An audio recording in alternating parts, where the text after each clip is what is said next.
Wagwan guys, what's going on? I hope you're doing well. I cannot complain myself. Pretty interesting video, sure enough, I can say. Pretty informative, maybe a crash course if you're not up to speed. Then you're getting caught up to snuff.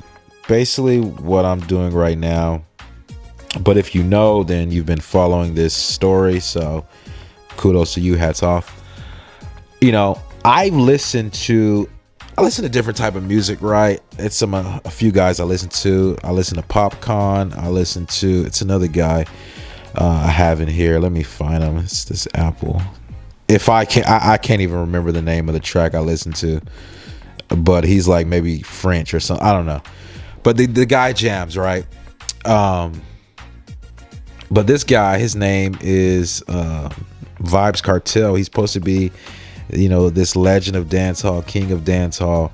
Real name is Adidja. Kind of sounds like the lady from Living Color, Khadija, right?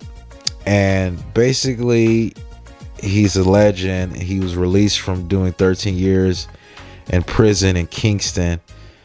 Basically, he was wrongly convicted. I'll go in greater detail in just a second. Basically, a lot of the media and the blogs released a story.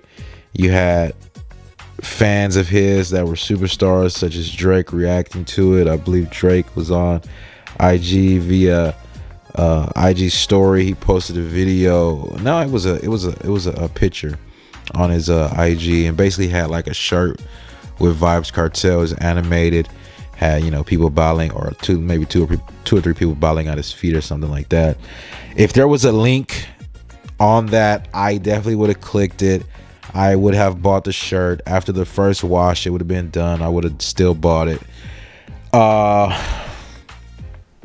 And another, I guess you can say, something else that was pictured around his release, or that was talked about, was his fiance. He is recently engaged, I believe 2022, right?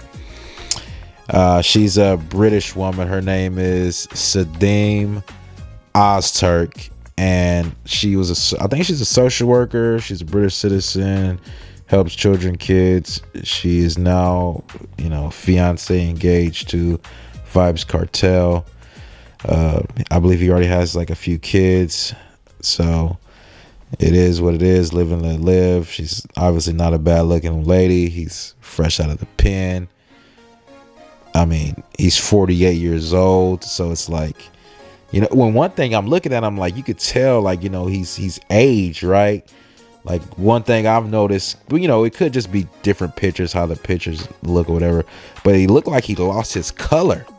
You know what I'm saying? Like that, you know, that prison, you know, that's one thing to look out for, you know what I'm saying? Regardless of how you moving or whatever, you know, 13 years off your life, that's tough for anybody. You know what I'm saying? And I've seen people like lose their color, lose weight, then they face get heavy, and you could you can see pictures of him when he was out of prison, and he looks healthy. He looks in shape. You know what I'm saying? He doesn't look disfigured. You know, anorexia. You can see him putting weight, and he has muscle mass on. You know, his body has atrophied. You can tell that's what it is. That's what prison had did to him, and you can see it, right? You know, still sad to me. It's sad enough to me. You want to see somebody, you know, out roaming, doing their thing, right? But then you could just see the effects that it took on this man, you know, and it's sad. It still has a beautiful young lady, has a pocket, still has, you know, pocket full of money, right? You can say that. But then in exchange of what, those years and all the conflict, it creates for a very sad story, you know what I'm saying? And that's something that at least caught my attention, right? But then to add on like all of his accolades and everything, and then something like this happens to that person, tremendously sad. He was involved in a murder, right? Speaking about the murder, I got a little excerpt here for you. I will read it. It is from Global Voices, right?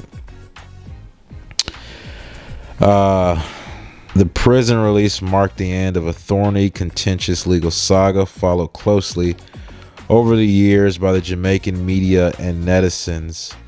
The DJ and his alleged accomplices have been found guilty of murder in 2014 after their conviction was upheld in 2020 by the Jamaican Court of Appeal.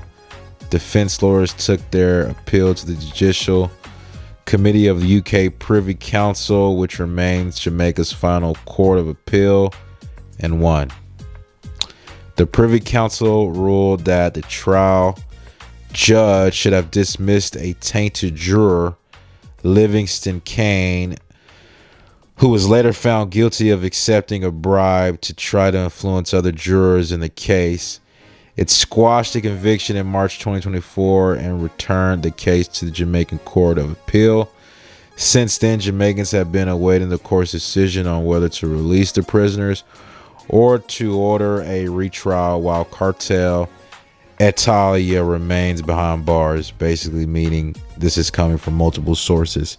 Now, right, you had different people reacting to it and things like that, but I mean, regardless of everything and that's continuous, I mean, it's ongoing, right? Very sad story. This guy, I knew a guy named Trey, growing up. This guy looks exactly like Trey. I'm not even joking to you. Exactly like him. Sad, but at least he's out. He's still making music. You have artists as big as Drake who knows him and paying respect to him. He's literally, labeled the king of dancehall. Silver lining to it, he's engaged to a beautiful young lady. Still a sad story. Peace, guys. I'm out.